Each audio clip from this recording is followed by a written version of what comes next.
व्यवस्था को सुधारना है तो व्यवस्था में आओ। बच्चे वहाँ पढ़ना चाहते हैं, हाँ, लेकिन कुछ वहाँ ऐसी अव्यवस्थाएं हैं कि बच्चों को डाइवर्ट कर दिया जाता है। पहली पोस्टिंग भी ऐसे जगह में हुई जहाँ वास्तव में संघर्ष ही था। नमस्कार, आदाब, सत श्री अकाल। मैं हूं आपका दोस्त अखिलेश और आप देख रहे हैं अनकही बात अखिलेश के साथ। और आज जिस सक्सेस से हम आपको रूबरू कराने जा रहे हैं वो है अटल बिहारी यूनिवर्सिटी के रजिस्ट्रार अर्निश गौतम जी।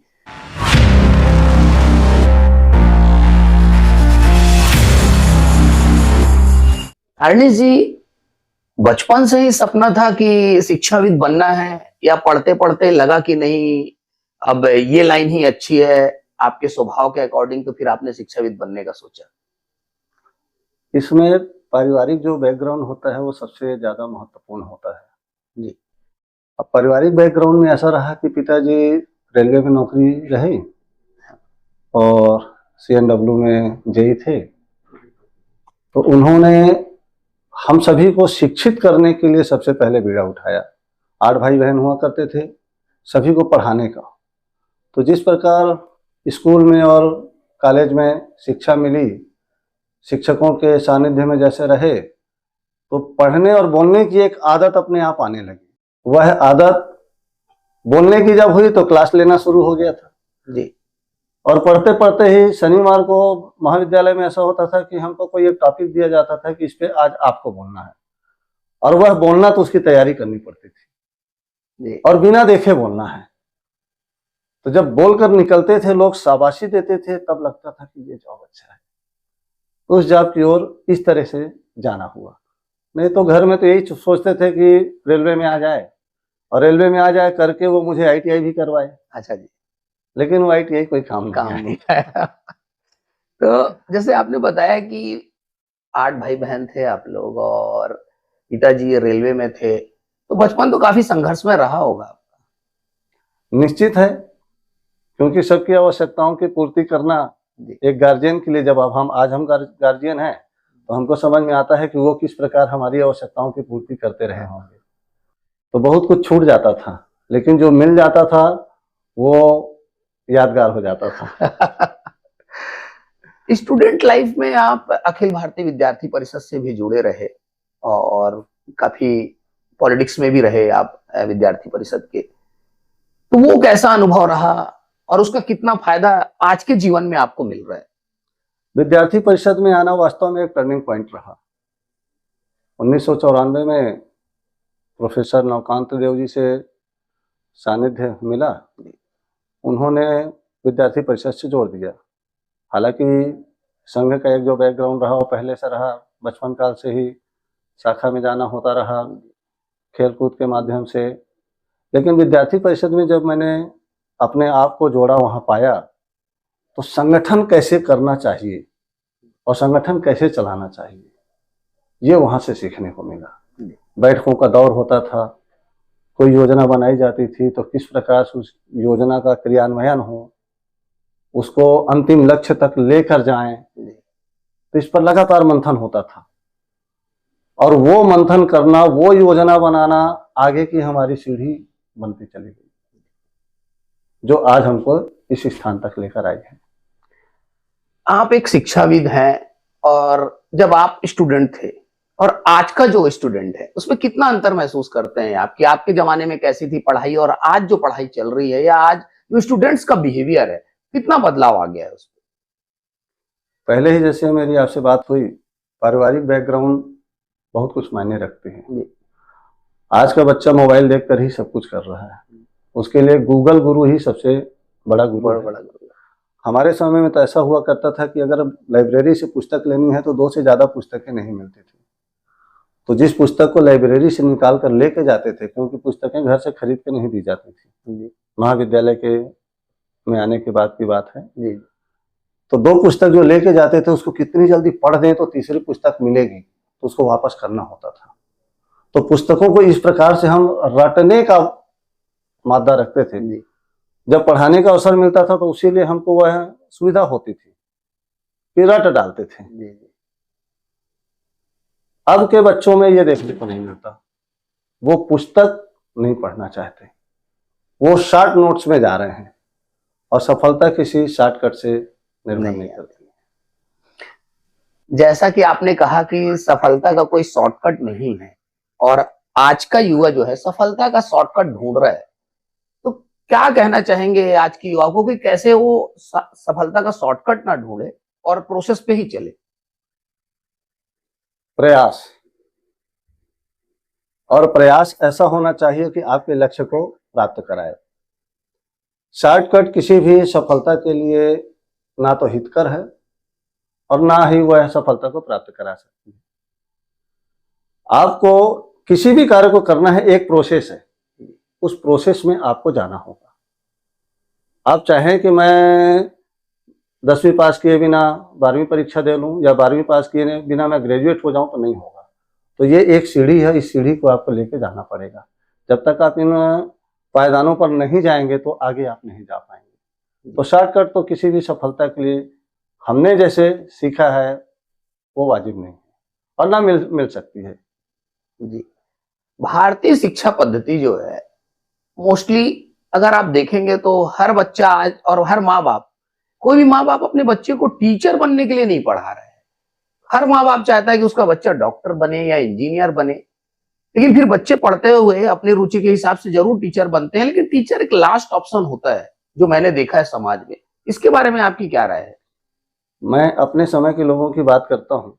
अपने समय के लिए इसलिए कहता हूँ कि एक वर्ग जो 50 पार कर चुका है उम्र के दहलीज में, उस वर्ग की यदि हम बात करते हैं तो शिक्षा एक अहम माध्यम। आज के बच्चे उस माध्यम को छोड़ते चले जा रहे हैं। वो कहना चाहिए हाईटेक एजुकेशन, उसकी तरफ जा रहे हैं।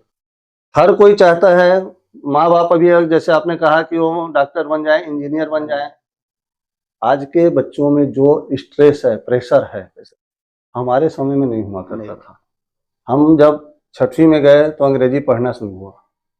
अंग्रेजी के 2 वाक्य अगर हम बोल लेते थे ना तो हमारे पिताजी पीठ थपथपा देते थे। लड़का अंग्रेजी बोल लिया। और आज तो लड़का पहले ही केजी से अंग्रेजी बोल जा रहा है। तो शिक्षा हाईटेक हो रही है, वो प्रेशर उन पे आ रहा है कि आपको यही बनना है। हमारे पिताजी ने प्रेशर नहीं डाला कि आपको यही बनना है।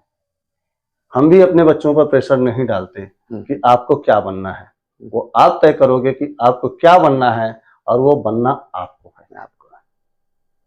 तो सबसे पहले तो इंसान बन लो, और इंसान बन लोगे तो सब बन जाओगे। तो बचपन से ही सपना था कि मतलब प्रोफेसरशिप करना है, या फिर ऐसा लगा कि नहीं पढ़ते हुए कि नहीं अब ये लाइन अच्छी रहेगी, अपने बिहेवियर को देखते हुए फिर आपने शिक्षा का लाइन सुना? हम लोग जब स्कूली शिक्षा लिए तो स्कूली शिक्षा में मास्टर साहब या पंडित जी कहा जाता था शिक्षक को। तो उनका जो रुतबा होता था, जो रौब होता था, वो देखने लायक रहता था। वो हालांकि पैदल या साइकिल से आते थे। हम आपको बता रहे हैं सन 80 के आसपास की बात है। तो पैदल आते थे या तो साइकिल से आते थे, लेकिन जब वो आते थे तो जो स्कूल में एक भगदड़ मच जाती थी, आ गए आ गए, वो आ गए मतलब जैसे जंगल में कोई शेर आ गया हो, तो एक दबदबा वो। उसके बाद में जब हम यहाँ मल्टीपर्पज में एडमिशन लिए तो मल्टीपर्पज में भी यही हाल था। शिक्षकों का एक जो ओहदा था वो आज भी हमारे आंखों के सामने में झूमता है। मैं अभी भी जाता हूँ, अभी हमारे एक शिक्षक हैं MP मिश्रा जी, वो मैथ्स, संस्कृत और इंग्लिश पढ़ाते थे। अभी अचानक उनके घर में पहुंच गया, प्रणाम किया। मैंने उनसे पूछा, सर आपने पहचाना मुझे? पहचान में नहीं आ रहे हूँ। मतलब थोड़ा सा देखेंगे सर तो बदला नहीं हूं मैं। तुरंत उन्होंने कहा गौतम।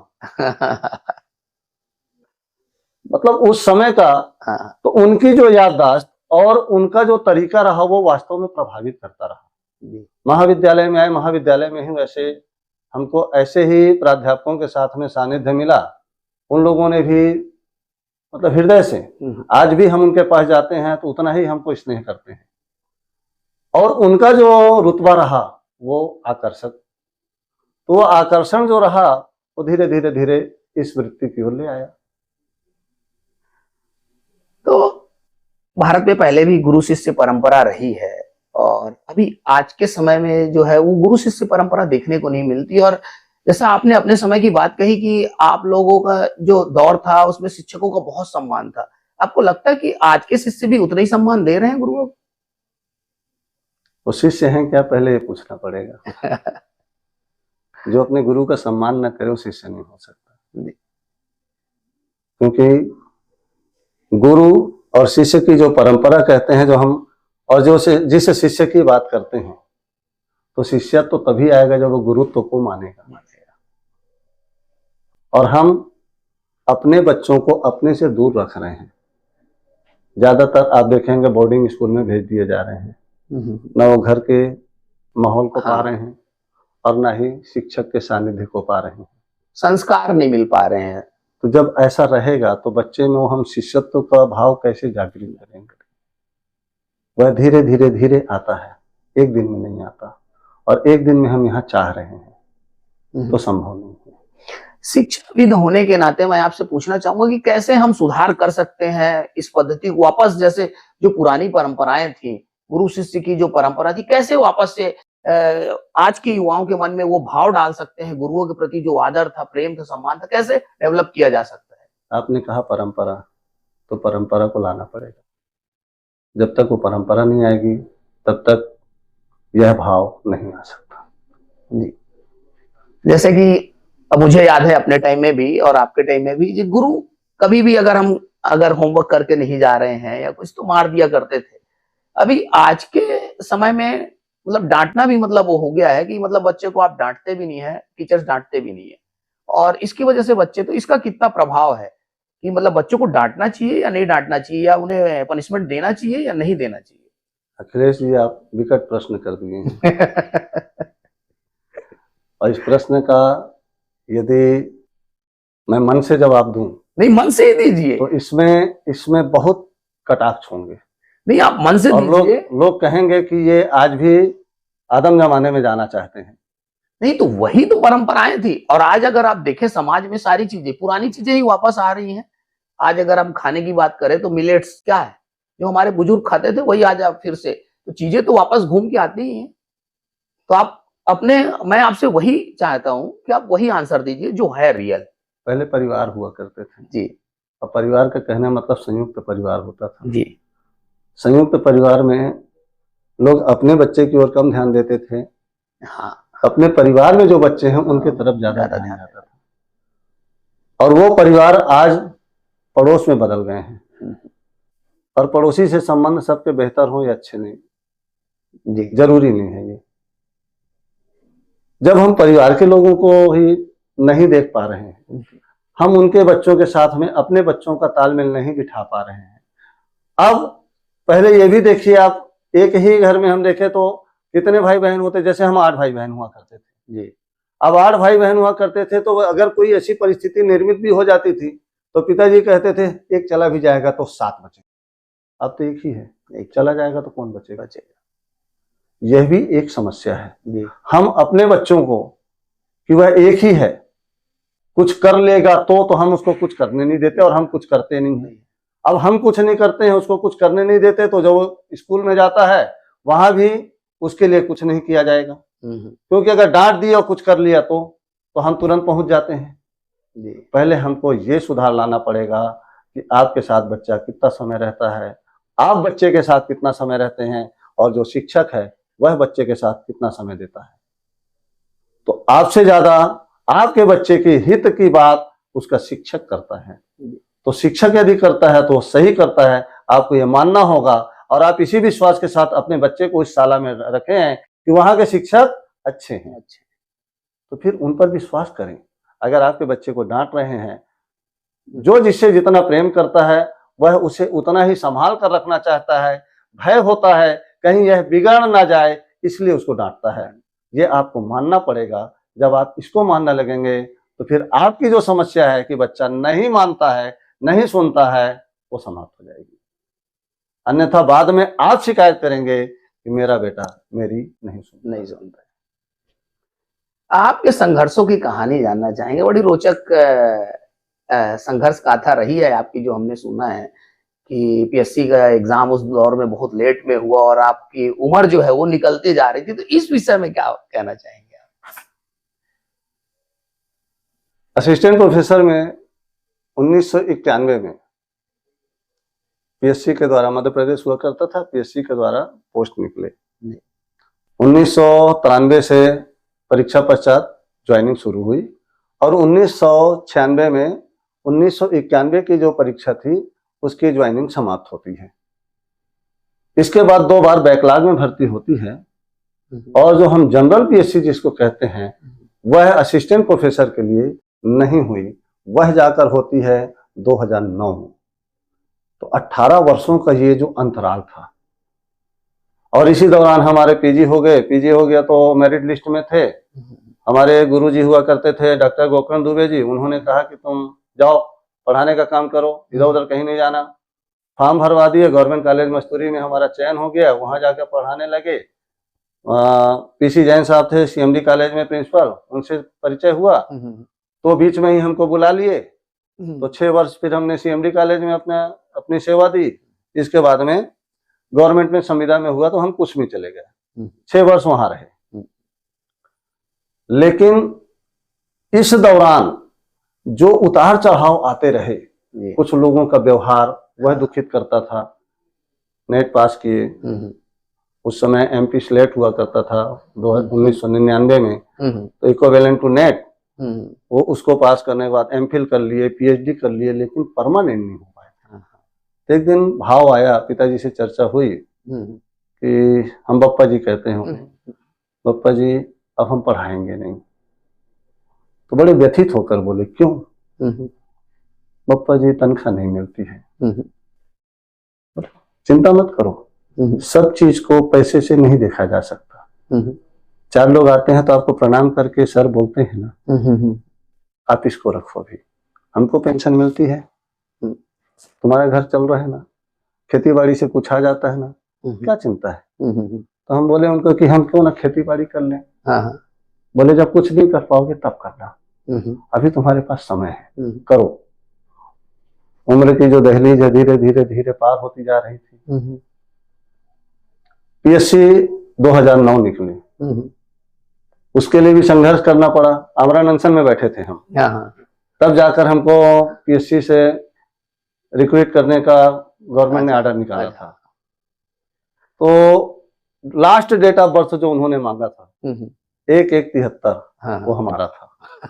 तो हमारे लिए तो ऐसा हो गया था करो या मरो। अगर हम इसको पास नहीं कर पाते हैं तो दोबारा हमारे लिए अवसर नहीं, शायद ना हो। पहली पोस्टिंग भी ऐसी जगह में हुई जहां वास्तव में संघर्ष ही था, शासकीय नवीन महाविद्यालय ओड़गी। आपको जानकर आश्चर्य होगा, उस महाविद्यालय में मात्र 4 विद्यार्थी थे और उस महाविद्यालय में हमारी पोस्टिंग कर दी गई थी। जब हमने पूछा कि पोस्टिंग हमको वहां क्यों दिया गया, तो कहना यह था कि आपके बारे में ये फीडबैक मिला था कि ये उस महाविद्यालय को जाकर सुधार सकता है, तो आपको वहां भेजा गया है। 4 साल हमने वहां अपनी सेवा दी। पहले साल में तो 4 बच्चे रहे, दूसरे साल में फिर वह 17 हुए, तीसरे साल में 57 पहुंचे, तो ये रेशियो वहां बढ़ता रहा। लेकिन इसी दौरान शासन में जब यह विषय गया तो उन्होंने कहा कि इसको बंद कर दिया जाना चाहिए। तो ये गवर्नमेंट कॉलेज आरा हुआ करता था और एक ओड़गी, इन दोनों को बंद करने का एक आदेश निकला। उसके बाद में संशोधन हुआ, दोनों महाविद्यालय अभी चल रहे हैं। इस प्रकार पोस्टिंग मिलने के बाद भी संघर्ष की जो गाथा है वो चलती रही। वहां से ट्रांसफर हुआ गवर्नमेंट कॉलेज पामगढ़, पामगढ़ से शासकीय बिलासा कन्या महाविद्यालय बिलासपुर में। तो 4 वर्ष बिलासपुर रहने का अवसर मिला, पुनः पामगढ़ ट्रांसफर।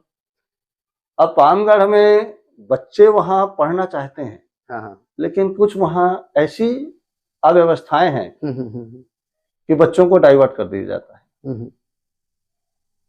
वो बच्चे आना चाहते हैं, अपना समय देते हैं, पूरी क्लासेस अटेंड करते हैं, लेकिन जो रिजल्ट आना चाहिए वो नहीं आ पाता। वहां से अब कुछ शासन के बीच में भी ऐसी बातें होती थी, क्योंकि विद्यार्थी परिषद में रहे हैं, एक बैकग्राउंड रहा है, तो लोग यदि ऐसी कुछ बात होती है तो चर्चा करते हैं। तो चर्चा के दौरान आए कि ये काम को यदि ठीक किया जाए तो शिक्षा का स्तर अच्छा हो सकता है। तो वहां से फिर एक चैलेंज दे दिए, व्यवस्था को सुधारना है तो व्यवस्था में आओ। अब व्यवस्था को सुधारना है तो हम बोले हम तो शिक्षक हैं, अपना काम हम कर रहे हैं, तो बोले इतने से काम नहीं चलेगा। तो उन्होंने ऑफर दिया था 2023 में कि आप कुल सचिव का पद ग्रहित करें। हमने मना किया, नहीं, ये हमारा काम नहीं है, हम एकेडमिक हैं, एडमिनिस्ट्रेटिव नहीं। तो फिर उन्होंने वही बात कही, तो व्यवस्था के विषय में फिर चर्चा नहीं कर सकते, फिर जो व्यवस्था चल रही है अच्छी है। अंततः फिर संघर्ष, हमको वहां भेज ही दिया गया और वहां के संघर्ष की कहानी लगातार अभी चलती रही। अब वहां विराम लगा है कि जो पहले हम कहें कुछ अव्यवस्थाएं हो चुकी थी, अब उसमें विराम लगा है, पटरी पे गाड़ी आ चुकी है, पढ़ाई अच्छे से चल रही है। हम इसको उपलब्धि कह सकते हैं कि इस सत्र में एक भी बार विश्वविद्यालय में कोई हड़ताल नहीं हुआ और कोई कक्षा बंक नहीं हुआ। तो जैसे ही आपने रजिस्ट्रार अभी ज्वाइन किया अटल बिहारी यूनिवर्सिटी का, तो जैसे सामाजिक परिवेश में एक बदलाव आता है, जैसे ही आप उच्च पद पे जाते हैं, तो कितना अंतर महसूस कर रहे हैं लोगों के व्यवहार में आप? मैं उच्च पद में गया हूं, मुझे लगा नहीं। आपको नहीं लगा, लेकिन लोग तो महसूस कर रहे हैं। लोग महसूस कर रहे हैं क्योंकि उनको एक जो आदत हो चुकी थी कि ये काम हाँ इतने देर में होगा तो कोई फर्क नहीं पड़ना है, वो 4 दिन बाद भी हो जाएगा तो क्या फर्क पड़ता है। तो हम ये करते हैं कि अगर तत्काल के कोई कार्य है तो उसमें रेड पेन से मैं तत्काल लिखता हूँ और रेड पेन से तत्काल लिखने का तात्पर्य वो समझ जाते हैं कि इसका जवाब हमको तुरंत देना है। जो कुछ लोग हैं समय का पालन नहीं करते थे, आज आपको पूरे समय पर दिखते हैं।